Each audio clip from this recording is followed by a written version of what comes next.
Okay, in this third lofting video, I just want to cover some simple notes really. There are some important things that you need to know. Um, if you click on a loft and let's see if I can find it. Yeah. First of all, we need to get some statistics about this loft. If we right click on perspective and choose show statistics, in later versions it may be in one of the other words that appears along here, just for your convenience. Show statistics. The number of polygons in this scene, obviously including these shapes at the bottom, is 1076, which is quite high.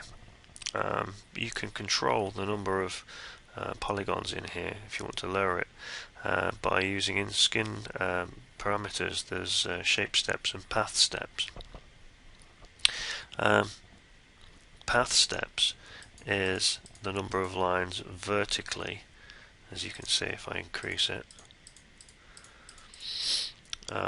This will make your object smoother the more lines that you have, but if you look at this total when I click off, obviously you can very easily increase the number of polygons in a shape, so you have to be careful with that. Shape steps, increasing this one increases the vertical lines again, which can create much smoother objects, but with both of these there's considerable payoff in terms of polygons. So if you had high on both of these, just to get a really smooth render, your number of polygons just for one shape is going to get insanely high. So you have to be careful with that. So that's the first thing. So let's set this back to something reasonably sensible, something that helps to define the shape. There we go. The other thing is, if I can zoom in onto the lower half of this,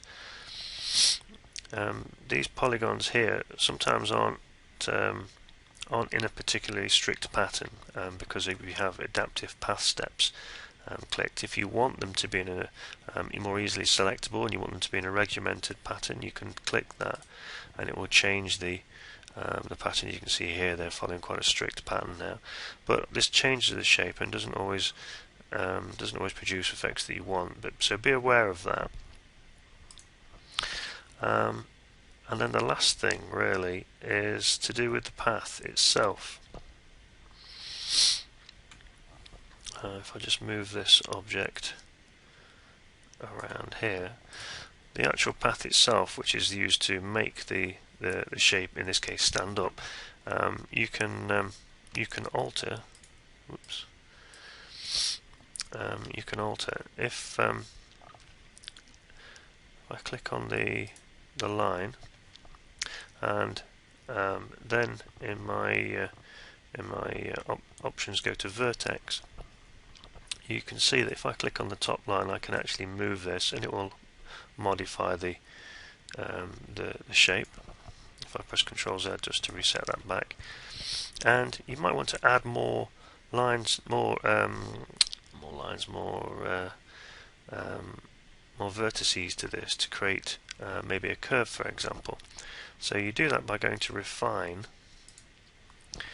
click on the line whereabouts you want the extra detail. Notice that it actually provides extra polygons as well, so this is going to increase our poly count. And then right click to turn off Refine, or just click on it again, and then select the middle ones, right click and choose smooth instead of corner. You can also choose Bezier if you wish to.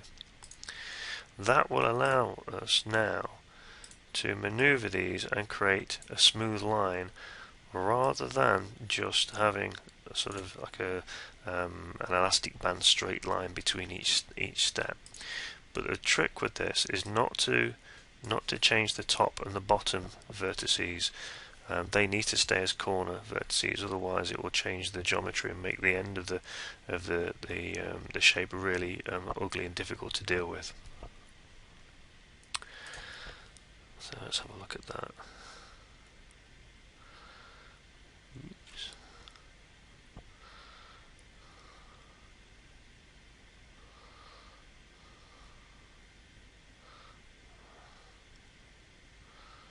Let's come around here and have a look at that then.